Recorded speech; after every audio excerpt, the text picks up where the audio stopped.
ಪ್ರೀತಿಯ ನನ್ನ ಯೂಟ್ಯೂಬ್ ಕುಟುಂಬಕ್ಕೆ ಮತ್ತೊಮ್ಮೆ ನನ್ನ ಪುಟ್ಟ ಪ್ರಪಂಚಕ್ಕೆ ಸ್ವಾಗತ. ಇವಾಗ ನಾವು ಕಾಶಿ ವಿಶ್ವನಾಥ ಸ್ವಾಮಿ ದೇವಾಲಯಕ್ಕೆ ಹೋಗ್ತಾ ಇದ್ದೀವಿ. ಇದು ಅಲ್ಲಿಗೆ ಹೋಗೋದಕ್ಕೆ ಮಹಾದ್ವಾರ.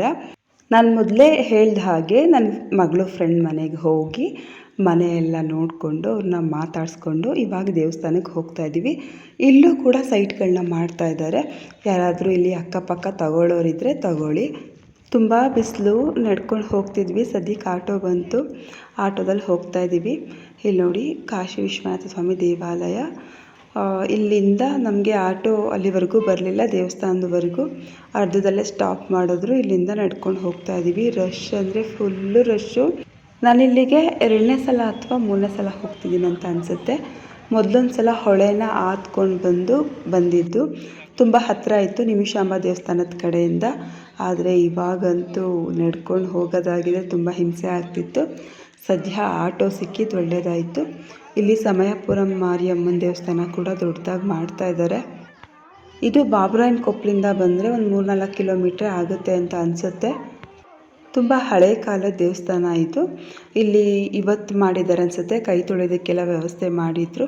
ಯಾಕಂದರೆ ಇಲ್ಲೂ ಕೂಡ ಊಟದ ವ್ಯವಸ್ಥೆ ಇದೆ. ಇವತ್ತು ಪರ ಇದೆ. ಇಲ್ಲಿ ನೋಡಿ, ಇಲ್ಲಿ ಕಾಣಿಸ್ತಿದೆ ಅಲ್ವಾ, ಅದೇ ಸಮಯಪುರಂ ದೇವಸ್ಥಾನ. ತುಂಬ ದೊಡ್ಡದಾಗಿ ಮಾಡ್ತಾ ಇದ್ದಾರೆ. ತುಂಬ ವರ್ಷಗಳಿಂದ ಮಾಡ್ತಾ ಇದ್ದಾರೆ, ಆದರೆ ಇನ್ನೂ ಕಂಪ್ಲೀಟ್ ಆಗಿಲ್ಲ. ಫುಲ್ಲು ದೊಡ್ಡದಾಗೆಲ್ಲ ಪೆಂಡಲ್ ಹಾಕ್ಸಿದ್ರು ಊಟ ಮಾಡೋದಕ್ಕೆ ಅಂತ ಹೇಳಿ. ನಾವು ಹೋದಾಗ ತುಂಬ ರಶ್ ಏನಿರಲಿಲ್ಲ, ಸ್ವಲ್ಪ ಕ್ಯೂ ಇತ್ತು, ಬೇಗನೆ ಹೋಗ್ತಿತ್ತು. ನಾವು ಹೋದ್ವಿ. ದೇವಸ್ಥಾನದ ಮುಂದೆ ಬಸವಪ್ಪನ ವಿಗ್ರಹ ಇದೆ, ಕಾಶಿ ವಿಶ್ವನಾಥನ ದೇವಸ್ಥಾನದ ಮುಂದೆ. ನಾನೆಲ್ಲೋ ದೇವರನ್ನ ವಿಡಿಯೋ ಮಾಡ್ಕೊಳ್ಳೋ ಹಾಗಿಲ್ವೇನೋ ಅಂತ ಅಂದ್ಕೊಂಡೆ, ಆದರೆ ಇಷ್ಟು ಹತ್ತಿರದಿಂದ ವಿಡಿಯೋ ಮಾಡ್ಕೊತೀನಿ ಅಂತ ನಾನೇ ಅಂದ್ಕೊಂಡಿರಲಿಲ್ಲ. ಗಣಪತಿಗೆ ಪ್ರಥಮ ಪೂಜೆ ಅನ್ನೋ ಹಾಗೆ ವಿಶ್ವನಾಥನ ಬಲಭಾಗದಲ್ಲಿ ಗಣಪತಿ ವಿಗ್ರಹ ಇದೆ. ಇಲ್ಲಿ ನೋಡಿ ವಿಶ್ವನಾಥ ಸ್ವಾಮಿ ಎಷ್ಟು ಚೆನ್ನಾಗಿ ಕಾಣಿಸ್ತಿದ್ದಾರೆ ಅಂತ. ನಮ್ಮ ಕಡೆ ಎಲ್ಲರೂ ಹೇಳ್ತಿರ್ತಾರೆ, ಕಾಶಿ ವಿಶ್ವನಾಥ ದೇವಾಲಯದ ಅಲ್ವಾ, ಆ ಶಿವನಿಗಿಂತ ಈ ಶಿವನಿಗೆ ಗುಲ್ಗಂಜಿ ಗಾತ್ರ ಜಾಸ್ತಿ ಅಂತ. ಅದು ಏನು ಜಾಸ್ತಿ ಅಂತ ಗೊತ್ತಿಲ್ಲ ನನಗೆ, ಮಹಿಮೆ ಜಾಸ್ತಿನೋ ಪ್ರಭಾವ ಜಾಸ್ತಿನೋ ಅಥವಾ ಏನೋ ಅಂತ ಗೊತ್ತಿಲ್ಲ. ಒಟ್ಟಿನಲ್ಲಿ ಆ ದೇವ್ರಿಗಿಂತ ಗುಲ್ಗಂಜಿ ಗಾತ್ರ ಜಾಸ್ತಿ ಈ ದೇವ್ರಿಗೇನೆ ಅಂತ ಹೇಳ್ತಿರ್ತಾರೆ. ನೋಡಿ ದೇವರ ಅಲಂಕಾರ ಎಷ್ಟು ಚೆನ್ನಾಗಿ ಮಾಡಿದ್ದಾರೆ ಅಂತ.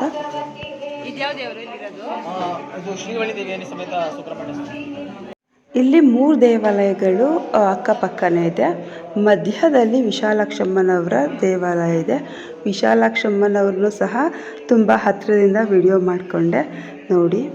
ಅದಾದಮೇಲೆ ಮತ್ತೊಂದು ದೇವಸ್ಥಾನ ಪಕ್ಕ ಇದೆ. ಅಲ್ಲಿ ಮೊದಲು ಬಲಮುರಿ ಗಣಪತಿ ದೇವಾಲಯ ಇದೆ, ಅಂದರೆ ಗಣಪತಿ ವಿಗ್ರಹ ಇದೆ. ಅದ್ರ ಪಕ್ಕ ಈ ಕಡೆ ಬಂದರೆ ಸಾಯಿಬಾಬಾ ಅವರ ವಿಗ್ರಹವನ್ನು ಸಹ ಇಟ್ಟಿದ್ದಾರೆ.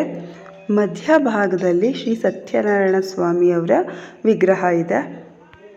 ನನಗೊಂಥರ ಖುಷಿ, ಇಷ್ಟು ಹತ್ತಿರದಿಂದ ನಾನು ದೇವರುಗಳನ್ನ ವಿಡಿಯೋ ಮಾಡ್ಕೊಂಡಲ್ಲ ಅಂತ. ನನಗೋಸ್ಕರ ಅಮ್ಮ ಗೃಹ ಪ್ರವೇಶದ ಮನೆಗೆ ಬಂದರು. ಸೊ ಅವ್ರಿಗೋಸ್ಕರ ನಾನು ದೇವಾಲಯಕ್ಕೆ ಬಂದಿದ್ದು ಖುಷಿ ಆಯಿತು. ಇಲ್ಲಿ ವರಮಹಾಲಕ್ಷ್ಮಿ ವಿಗ್ರಹ ಇದೆ. ಹಾಗೆ ದೇವಸ್ಥಾನದ ಮುಂದೆ ನವಗ್ರಹ ದೇವರುಗಳ ವಿಗ್ರಹ ಕೂಡ ಇದೆ. ಎಲ್ಲದಕ್ಕೂ ಋಣ ಇರಬೇಕು ಅನ್ನೋದು ಇದಕ್ಕೇನೆ. ನಾನು ನಿಜವಾಗ್ಲೂ ಇಲ್ಲಿಗೆ ಬರಬೇಕಂತ ಅಂದ್ಕೊಂಡೇ ಇಲ್ಲ. ಬೆಳಿಗ್ಗೆ ನಾನು ರೀತು ಜೊತೆಗೆ ಗೃಹ ಪ್ರವೇಶದ ಮನೆಗೆ ಹೋಗಬೇಕಂತ ಅಂದ್ಕೊಂಡಿದ್ದು.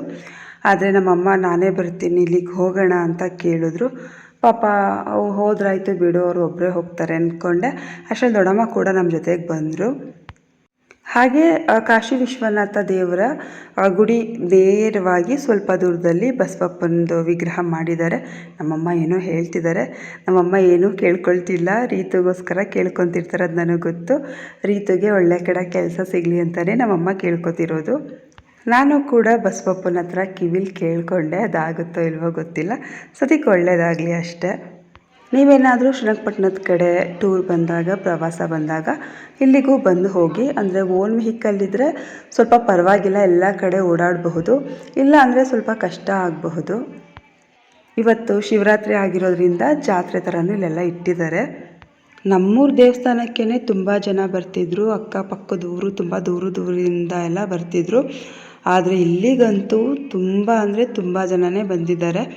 ಇಲ್ಲಿ ದೊಡ್ಡದಾಗಿ ಚೌಲ್ಟ್ರಿ ಕೂಡ ಮಾಡಿದ್ದಾರೆ. ಅಲ್ಲೇ ಚೌಲ್ಟ್ರಿ ಪಕ್ಕದಲ್ಲಿ ನಾಗದೇವತೆಗಳ ವಿಗ್ರಹ ಕೂಡ ಇದೆ. ಇಲ್ಲಿ ನಾಗರ ಕಲ್ಲುಗಳಿಗೂ ಕೂಡ ನಮಸ್ಕಾರ ಮಾಡಿಕೊಂಡು ಇಲ್ಲಿ ಮುಕ್ತಿ ನಾಗಮ್ಮನ ದೇವಾಲಯ ಇದೆ, ಅಲ್ಲಿಗೆ ಬಂದ್ವಿ. ಎಲ್ಲ ಅಕ್ಕಪಕ್ಕನೇ ಇರೋದು, ತುಂಬ ದೂರ ಏನಿಲ್ಲ. ಸೂರ್ಯ ದೇವರ ಮುಡಿಗೆ ಮುಡ್ಕೊಂಡಿರೋ ಥರ ಕಾಣಿಸ್ತಾ ಇದೆ. ಇಲ್ಲಿ ಹಾಗೂ ಕೇಳ್ತಿದ್ರು, ಇಲ್ಲೆಲ್ಲ ದೇವರಿಗೆ ಸೀರೆ ಎಲ್ಲ ಉಡಿಸಿ ತುಂಬ ಚೆನ್ನಾಗಿ ಅಲಂಕಾರ ಮಾಡ್ತಿದ್ರು, ಆ ಹಬ್ಬದ ದಿನ ಏನಕ್ಕೆ ಮಾಡಿಲ್ಲ ಅಂತ ಮಾತಾಡ್ಕೊತಿದ್ರು. ನಾವು ಕಾಶಿವರೆಗೂ ಹೋಗಿ ವಿಶ್ವನಾಥನ ದರ್ಶನ ಮಾಡ್ತೀವೋ ಇಲ್ವೋ ಗೊತ್ತಿಲ್ಲ. ಇಲ್ಲಿ ನಾವು ವಿಶ್ವನಾಥ ದೇವರು ಮತ್ತು ವಿಶಾಲಾಕ್ಷಮ್ಮನವ್ರನ್ನ ದರ್ಶನ ಮಾಡಿದ್ದು ತುಂಬಾ ಸಂತೋಷ ಆಯಿತು. ಮುಕ್ತಿನಾಗಮ್ಮ ಒಂದು ವಿಗ್ರಹ ಕೂಡ ತುಂಬಾ ಚೆನ್ನಾಗಿದೆ. ದೇವಸ್ಥಾನದ ಹತ್ರನೇ ಈ ಕಡೆ ಬಲಭಾಗದಲ್ಲಿದೆ. ಇಲ್ಲಂತೂ ತುಂಬ ದೊಡ್ಡದಾಗಿ ಪೆಂಡಲ್ ಹಾಕ್ಸಿದ್ರು ಬಂದು ಊಟ ಮಾಡೋರಿಗೆ. ದೊಡ್ಡದಾಗಿ ಪೆಂಡಲ್ ಹಾಕ್ಸಿದ್ರ ಜೊತೆಗೆ ಇಲ್ಲೇ ಪಕ್ಕ ನಿಮಗೆ ಛತ್ರ ಇದೆ ಅಂತ ಹೇಳಿದೆ ಅಲ್ವಾ, ಅಲ್ಲೂ ಕೂಡ ತುಂಬ ಜನ ಊಟ ಮಾಡ್ತಿದ್ರು. ನಮ್ಮೂರು ದೇವಸ್ಥಾನದಲ್ಲಿ ಹೇಗೆ ಅವರೆಕಾಳು ಗೊಜ್ಜು ಮತ್ತು ಪಾಯಸ ಮಾಡಿದ್ರು, ಇಲ್ಲೂ ಕೂಡ ಅದೇ ರೀತಿ ಮಾಡಿದರು. ನಾನು ಅನ್ನ ಹಾಕ್ಸ್ಕೊಳ್ಳಿಲ್ಲ, ದೊಡ್ಡಮ್ಮಂಗೆ ಹಾಕಿದ್ರಲ್ವ ಅಲ್ಲೇ ಒಂದೆರಡು ತುತ್ತು ಎತ್ತ ಹಾಕ್ಕೊಂಡೆ. ಯಾಕಂದರೆ ಆಲ್ರೆಡಿ ನಾವು ನಮ್ಮೂರು ದೇವಸ್ಥಾನದಲ್ಲಿ ಊಟ ಮಾಡಿದ್ವಿ ಅಲ್ವಾ, ಇಲ್ಲಿ ಊಟ ಸೇರಿಸಲ್ಲ ಅಂದ್ಕೊಂಡು ಸ್ವಲ್ಪನೇ ಪ್ರಸಾದ ಬಿಟ್ಟು ಹೋಗೋದಕ್ಕೂ ಮನಸ್ಸು ಬರ್ತಿಲ್ಲ. ಅದರಿಂದಾಗಿ ಸ್ವಲ್ಪ ಒಂದೆರಡು ತುತ್ತನ್ನ ಕುತ್ಕೊಂಡು ತಿಂದ್ಕೊಂಡ್ವಿ.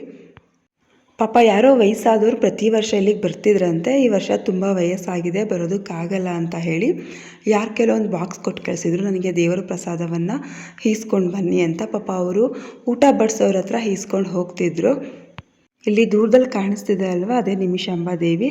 ಇಲ್ಲಿಂದ ತುಂಬ ಹತ್ರನೇ ಇದೆ. ಇಲ್ಲೆಲ್ಲ ನೋಡಿ ಪೈರು ಎಷ್ಟು ಚೆನ್ನಾಗಿ ಬಂದಿದೆ. ನಾವು ತೆವರಿ ಮೇಲೆ ನಡ್ಕೊಂಡು ಹೋಗ್ತಾ ಇದ್ದೀವಿ. ತೆವರಿ ಮೇಲೆ ಯಾಕೆ ನಡ್ಕೊಂಡು ಹೋಗ್ತಾ ಇದ್ದೀವಿ ಅಂತ ಹೇಳಿದ್ರೆ, ನಾವು ಬರೋವಾಗ ತುಂಬಾ ದೂರ ಆಯಿತು ನಡ್ಕೊಂಡು ಬಂದಿದ್ದು. ಅದರಿಂದಾಗಿ ಇಲ್ಲೆಲ್ಲೋ ತೆಪ್ಪದಲ್ಲಿ ಹೊಳೆನ ದಾಟಿಸ್ತಾರೆ ಕರಿಘಟ್ಟ ಸೈಡ್ ಹೋಗೋದಕ್ಕೆ ಅಂತ ಹೇಳಿದ್ರು. ಅದರಿಂದಾಗಿ ತೆಪ್ಪದಲ್ಲಿ ಹೋಗೋಣ ಅಂದ್ಕೊಂಡು ಬರ್ತಾಯಿದ್ದೀವಿ. ಇದೊಂಥರ ಹೊಸ ಅನುಭವ, ಒಟ್ಟಿನಲ್ಲಿ ಒಂಥರ ಅನುಭವ ಚೆನ್ನಾಗಿತ್ತು. ತುಂಬ ದಿನದ ಮೇಲೆ ತೆಪ್ಪದಲ್ಲಿ ಹೋಗ್ತಿರೋದು. ಮೊದಲೆಲ್ಲ ನಿಮಿಷಾಂಬಕ್ಕೆ ಬರುವಾಗ ಸೇತುವೆ ಮಾಡಿರಲಿಲ್ಲ, ಹೊಳೆ ದಾಟ್ಕೊಂಡು ಬರಬೇಕಿತ್ತು, ಆವಾಗ ತೆಪ್ಪದಲ್ಲೇ ಬರ್ತಿದ್ವಿ. ಇವಾಗ ತುಂಬ ವರ್ಷ ಆಗೋಯ್ತಲ್ವ, ನನಗಂತೂ ಕಾಲೆಲ್ಲ ನಡುಗ್ತಿತ್ತು ತೆಪ್ಪದಲ್ಲಿ ಕುತ್ಕೊಳ್ಳೋದಕ್ಕೆ. ಯಾಕಂದರೆ ಹೊಳೆನಲ್ಲಿ ಅಷ್ಟೇ ಆಳ ಇತ್ತು. ಅಮ್ಮ ದೊಡ್ಡಮ್ಮ ಎಲ್ಲ ಕುತ್ಕೊಂಡ್ರು ತೆಪ್ಪದಲ್ಲಿ, ಆದರೆ ಇನ್ನೊಬ್ರಿಗೆ ಜಾಗ ಸಾಕಾಗಲಿಲ್ಲ. ಸಾಕಿಷ್ಟೇ ಜನ, ನಾವು ನೆಕ್ಸ್ಟ್ ಮಂತ್ ಕರ್ಕೊಂಡು ಹೋಗ್ತೀನಿ ಅಂತ ಹೇಳಿದ್ರು. ಸ್ವಲ್ಪ ದೂರ ಅಷ್ಟೇ, 10 ರೂಪಾಯಿ ತೊಗೊಂಡ್ರಷ್ಟೇ. ಎಲ್ಲಾದರೂ ಹೋಗಿ ನಾವು ಹೊಳೆಯಲ್ಲಿ ಅಥವಾ ನದಿಯಲ್ಲಿ ಬೋಟಿಂಗ್ ಹೋಗ್ತೀವಂದರೆ 100ರಿಂದ 150 ರೂಪಾಯಿ ಆಗುತ್ತೆ. ನಾವು ಜಸ್ಟ್ 10 ರೂಪಾಯಿನಲ್ಲಿ ಬೋಟಿಂಗ್ ಮಾಡ್ಕೊಂಡ್ವಿ ನೋಡಿ. ಒಂಥರ ಭಯ ಜೊತೆಗೆ ಖುಷಿ ಕೂಡ ಇತ್ತು ನನಗೆ. ಬೋಟಲ್ಲಿ ಹೋಗ್ತಿರೋದು, ಬೋಟಲ್ಲ ತೆಪ್ಪದಲ್ಲಿ ಹೋಗ್ತಿರೋದು. ನೀವು ಯಾವತ್ತಾದರೂ ಈ ರೀತಿ ತೆಪ್ಪದಲ್ಲಿ ಹೊಳೆನಲ್ಲಿ ಹೋಗಿದ್ದೀರಾ? ನಿಮಗೆ ಈ ರೀತಿ ಅನುಭವ ಆಗಿದೆಯಾ? ಆಗಿದ್ದರೆ ಕಮೆಂಟ್ ಮಾಡಿ ತಿಳಿಸಿ. ನಿಮಗೆ ಈ ವಿಡಿಯೋ ಇಷ್ಟ ಆದರೆ ಒಂದು ಲೈಕ್ ಮಾಡಿ. ಫಸ್ಟ್ ಟೈಮ್ ನನ್ನ ಚಾನಲ್ನ ನೋಡ್ತಿರೋರು ಸಬ್ಸ್ಕ್ರೈಬ್ ಮಾಡೋದನ್ನು ಮರಿಬೇಡಿ. ಕಾವೇರಮ್ಮ ಕಾಪಾಡಮ್ಮ, ಮುಂದೆ ನೀವೇ ಕಂಟಿನ್ಯೂಯೇಷನ್ ಮಾಡಬೇಕು. ನಾವು ಕರಿಘಟ್ಟದವರೆಗೂ ನಡ್ಕೊಂಡು ಬಂದ್ವಿ, ದೋಣಿ ದಾಟಿಬಿಟ್ಟು ಅಲ್ಲಿಂದ ಬಸ್ ಸಿಕ್ತು, ಬಸ್ಸಲ್ಲಿ ಬರ್ತಾಯಿದ್ದೀವಿ. ಇವತ್ತು ಕೂಡ ಪ್ರೈವೇಟ್ ಬಸ್ಸೇ ಸಿಕ್ಕಿದ್ದು. ತುಪ್ಪ ಖಾಲಿ ಆಗಿತ್ತು, ಜೊತೆಗೆ ಕೆನೆ ಜಾಸ್ತಿ ಆಗಿಬಿಟ್ಟಿತ್ತು. ಇವತ್ತು ತುಪ್ಪ ಮಾಡಿದ್ದೀನಿ. ಲಲಿತಾ ಸಿಸ್ಟರ್ ನೀವು ಹೇಳಿದ್ವಿ ಅಲ್ವಾ, ನೆಕ್ಸ್ಟ್ ಟೈಮ್ ಮಾಡಿದಾಗ ಅಮ್ಮಂಗೂ ಕೊಡಿ ಅಂತ. ನೋಡಿ ನಾನು ಒಂದು ಸಣ್ಣ ಬಾಕ್ಸ್ಗೆ ಹಾಕ್ಕೊಂಡು ಅಮ್ಮಂಗೂ ಕೂಡ ಕೊಡ್ತಾಯಿದ್ದೀನಿ. ಇದು ಶುಕ್ರವಾರ ದಿನದ ವ್ಲಾಗ್ ಆಗಿರುತ್ತೆ. ಇವತ್ತು ಬೆಳಗ್ಗೆ ತರಕಾರಿ ಗೊಜ್ಜನ್ನು ಮಾಡಿ, ಎಲ್ಲ ಥರ ತರಕಾರಿಯನ್ನು ಹಾಕಿ ಗೊಜ್ಜು ಮಾಡಿ ದೋಸೆಯನ್ನು ಮಾಡ್ತಾಯಿದ್ದೀನಿ. ಶಾರುಖ್ ಸ್ಕೂಲ್ ಇದೆ ಅಲ್ವಾ, ಶಾರುಗೋಸ್ಕರ ಏನಾದರೂ ಮಾಡಲೇಬೇಕಲ್ವ, ಅದರಿಂದ. ನಾಳೆ ಶನಿವಾರ ಇದೆ ಅಲ್ವಾ, ತರಕಾರಿ ತರ್ತಾರೆ. ಪಕ್ಕಿರೋ ತರಕಾರಿ ಎಲ್ಲ ಹಾಕಿ ಗೊಜ್ಜನ್ನು ಮಾಡ್ತಾಯಿದ್ದೀನಿ. ಇವಾಗ ಕುಕ್ಕರ್ಗೆ ಎಣ್ಣೆಯನ್ನು ಹಾಕಿ, ಎಣ್ಣೆ ಚೆನ್ನಾಗಿ ಕಾದ್ಮೇಲೆ ಈರುಳ್ಳಿಯನ್ನು ಹಾಕ್ತಾಯಿದ್ದೀನಿ. ಈರುಳ್ಳಿ ಎಲ್ಲ ಚೆನ್ನಾಗಿ ಫ್ರೈ ಆದಮೇಲೆ ಇವಾಗ ಹಸಿ ಅವರೆಕಾಳನ್ನು ಹಾಕ್ತಾಯಿದ್ದೀನಿ. ಸುನೀತಾ ಸಿಸ್, ನಮ್ಮ ಕಡೆ ಇನ್ನೂ ಅವರೆಕಾಳು ಬಂದಿಲ್ಲ, ಸಿಗ್ತಿಲ್ಲ ಅಂತ ಹೇಳ್ತಿದ್ರಿ. ಇವಾಗ ಸಿಗ್ತಿದೆಯಾ ಅವರೆಕಾಳು? ಅವರೆಕಾಳನ್ನು ಹಸಿ ವಾಸನೆ ಹೋಗೋವರೆಗೂ ಫ್ರೈ ಮಾಡಿದ ಮೇಲೆ ಇವಾಗ ಹೆಚ್ಚಿಟ್ಕೊಂಡಿದ್ದಂತಹ ತರಕಾರಿಗಳೆಲ್ಲವನ್ನು ಹಾಕ್ತಾಯಿದ್ದೀನಿ. ಇವಾಗ ತರಕಾರಿನೂ ಕೂಡ ಚೆನ್ನಾಗಿ ಫ್ರೈ ಮಾಡ್ಕೊತಾ ಇದ್ದೀನಿ. ಮಸಾಲೆಗೆ ನಾನು ಚಕ್ಕೆ, ಲವಂಗ, ಶುಂಠಿ, ಬೆಳ್ಳುಳ್ಳಿ, ಕಾಯಿ ತುರಿ ಮತ್ತು ಈರುಳ್ಳಿಯನ್ನು ರೆಡಿ ಮಾಡಿ ಇಟ್ಕೊಂಡಿದ್ದೀನಿ. ನಾನು ಯಾಕೆ ಇವತ್ತು ಗೊಜ್ಜನ್ನು ಮಾಡೋದು ವಿಡಿಯೋ ಮಾಡಿಕೊಂಡೆ ಅಂದರೆ, ಗೊಜ್ಜು ಎಲ್ಲರ ಮನೇಲೂ ಮಾಡ್ತೀರಾ, ಆದರೆ ನಾನಿವತ್ತು ಯಾಕೆ ವಿಡಿಯೋ ಮಾಡ್ಕೊಂಡಿದ್ದು ಅಂತ ಹೇಳಿದ್ರೆ, ಇನ್ಸ್ಟಾಗ್ರಾಮ್ನಲ್ಲಿ ನಾನು ವೀಡಿಯೋಸ್ನ ಅಪ್ಲೋಡ್ ಮಾಡ್ತಾಯಿದ್ದೀನಿ. ಸೊ ಗೊಜ್ಜಿಂದು ನಾನು ವೀಡಿಯೋ ಅಪ್ಲೋಡ್ ಮಾಡಿರಲಿಲ್ಲ, ಅದಕ್ಕೋಸ್ಕರ ಮಾಡಿಕೊಂಡೆ. ಇವತ್ತು ಹೇಗಿದ್ದರೂ ಮಾಡಿದ್ದೀನಲ್ವ ಅಂತ ಯೂಟ್ಯೂಬ್ಗೂ ಅಪ್ಲೋಡ್ ಮಾಡಿದ್ದೀನಿ ಅಷ್ಟೇ. ಶಾರಿ ಬೆಳಗ್ಗೆ ನನಗೆ ಕಾಯೆಲ್ಲ ತುರ್ಕೊಟ್ಟು ರೆಡಿಯಾಗಿದ್ದಾಳೆ.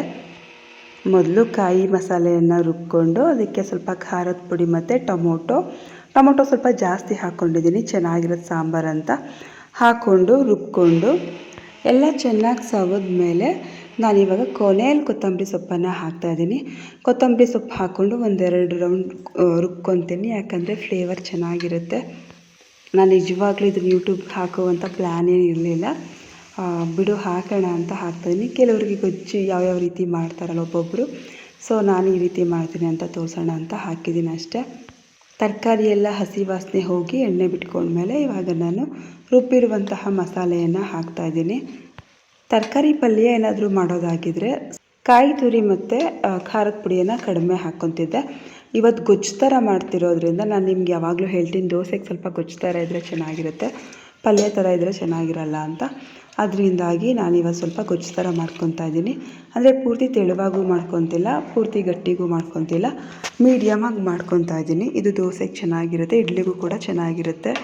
ನಾನು ಯಾವಾಗಲೂ ಅಡುಗೆ ವೀಡಿಯೋವನ್ನು ಫಸ್ಟ್ ಹಾಕ್ತಿದ್ದೆ, ಆದರೆ ಇವತ್ತು ನಾನಿಲ್ಲಿ ಕೊನೆಯಲ್ಲಿ ಹಾಕ್ತಾಯಿದ್ದೀನಿ. ಉಪ್ಪನ್ನು ಹಾಕಿ ಇವಾಗ ಕುಕ್ಕರ್ನ ಮುಚ್ತಾ ಇದ್ದೀನಿ. 1 ವಿಷಲ್ ಅಥವಾ 2 ವಿಷಲ್ ಕೂಗಿಸಿದ್ರೆ ಸಾಂಬಾರು ರೆಡಿ ಆಗಿಬಿಡುತ್ತೆ. ಯಾಕಪ್ಪ ನಾನಿವತ್ತು ಕೊನೆಯಲ್ಲಿ ಈ ವಿಡಿಯೋವನ್ನು ಹಾಕಿದ್ದೀನಿ, ಅಡುಗೆ ವಿಡಿಯೋವನ್ನು ಅಂತ ಹೇಳಿದ್ರೆ, ಆಲ್ಮೋಸ್ಟ್ ಎಲ್ಲರಿಗೂ ತರಕಾರಿ ಗೊಜ್ಜು ಮಾಡೋಕ್ಕೆ ಗೊತ್ತಿರುತ್ತೆ. ಕಾಶಿ ವಿಶ್ವನಾಥನ ದೇವಾಲಯವನ್ನು ಫಸ್ಟ್ ನೋಡ್ಕೊಳ್ಳಿ, ಇಷ್ಟ ಆಗೋರು ಕೊನೆವರೆಗೂ ನೋಡಲಿ, ಇಲ್ಲ ಅಂತ ಅಂದರೆ ಅಷ್ಟಕ್ಕೆ ಸ್ಟಾಪ್ ಮಾಡಲಿ ಅಂತ ಹೇಳಿ ನಾನು ಈ ವಿಡಿಯೋವನ್ನು ಕೊನೆಯಲ್ಲಿ ಹಾಕ್ತಾಯಿದ್ದೀನಿ. ನಿನ್ನೆ ಆಲೂಗಡ್ಡೆ ಬಜ್ಜಿ ಮಾಡಿದ್ದೆ, ಸೊ ಬಜ್ಜಿಗೆ ಅಂತ ಆಲೂಗಡ್ಡೆನೇ ಹೆಚ್ಚಿದ್ದೆ, ಸೊ ಅದೊಂದು 2-3 ಪೀಸ್ ಇತ್ತು, ಅದನ್ನು ಕೂಡ ಸಾಂಬಾರೊಳಗಡೆ ಹಾಕಿದ್ದೀನಿ. ಶಾರು ಕಳಿಸೋವರೆಗೂ ಅವಳಿಗೆ ದೋಸೆ ಹಾಕಿ ತಿನ್ನಿಸೋದು ಲೇಟ್ ಆಗೋಯಿತು, ಅದಕ್ಕೆ ಆವಾಗ ವೀಡಿಯೋ ಮಾಡ್ಕೊಳ್ಳಿಲ್ಲ. ಇವಾಗ ನಾನು ದೋಸೆ ಹಾಕೊಳ್ಳುವಾಗ ವೀಡಿಯೋ ಮಾಡ್ತಾಯಿದ್ದೀನಿ. ಇವತ್ತಿನ ತುಪ್ಪ ಕೂಡ ಮರಳಾಗಿ ತುಂಬ ಚೆನ್ನಾಗಿ ಬಂದಿತ್ತು. ದೋಸೆ ಮತ್ತು ಚಪಾತಿ ರೊಟ್ಟಿಗೆಲ್ಲ ನಾನು ತುಪ್ಪ ಹಾಕ್ಕೊಂಡು ಮಾಡ್ತೀನಿ, ಅದು ನಿಮಗೆಲ್ಲ ಗೊತ್ತಿದೆ. ಇವತ್ತು ಕೂಡ ದೋಸೆಗೆ ತುಪ್ಪವನ್ನು ಹಾಕಿ ಬೇಯಿಸ್ತಾ ಇದ್ದೀನಿ. ನನ್ನ ಕೈಯಲ್ಲಿ ಯಾವಾಗಲೂ ದೋಸೆ ಚೆನ್ನಾಗಾಗುತ್ತೆ, ಸಾಫ್ಟಾಗಿರುತ್ತೆ. ಇದೇ ಸಂಪಳವನ್ನು ಫುಲ್ಲು ತೆಳುವಾಗಿ ಹಾಕಿದ್ರೆ ಗರಿಗರಿಯಾಗಿ ಬರುತ್ತೆ, ಇಲ್ಲ ಸಾಫ್ಟಾಗಿ ಬೇಕಂತ ಹೇಳಿದ್ರೆ ಸಾಫ್ಟಾಗೂ ಮಾಡ್ಕೋಬಹುದು. ರೀತು ಯಾವಾಗಲೂ ನೀವು ಮಾಡೋ ದೋಸೆ ಚೆನ್ನಾಗಿರುತ್ತೆ ಕಣಮ್ಮ ಅಂತ ಹೇಳ್ತಿರ್ತಾಳೆ. ಐಶು ಇದ್ದಾಗ ನಾನು ಯಾವಾಗಲೂ 2 ಪಾವು ಹಾಕ್ಕೊತಿದ್ದೆ ದೋಸೆಗೆ, ಹಾಗೂ ಸಂಪಳ ಉಳ್ಕೊತಿತ್ತು. ಇವಾಗ ನಾನು 1.5 ಪಾವ್ಗಿಂತ ಸ್ವಲ್ಪ ಕಡಿಮೆನೇ ಹಾಕ್ಕೊತೀನಿ, ಹಾಗೂ ಕೂಡ ದೋಸೆ ಸಂಪಳ ಉಳ್ಕೊಳ್ಳುತ್ತೆ. ಇವಾಗೇನು ಫ್ರಿಜ್ ಇದೆ ಅಲ್ವಾ, ಉಳ್ಕೊಂಡು ಸ್ವಲ್ಪ ಇಟ್ಟಿರ್ತೀನಿ, ಅದು ನಾಳೆಗೆ ಅಥವಾ ಸಂಜೆ ಟೈಮ್ ಶಾರು ಬಂದಾಗ ಮೊಟ್ಟೆ ದೋಸೆ ಅಥವಾ ಈರುಳ್ಳಿ ದೋಸೆ ಆ ಥರ ಹಾಕ್ಕೊಟ್ಬಿಡ್ತೀನಿ. ಇಲ್ಲಿಗೆ ಇವತ್ತಿನ ವ್ಲಾಗ್ ಮುಕ್ತಾಯವಾಗ್ತಿದೆ. ಧನ್ಯವಾದಗಳು.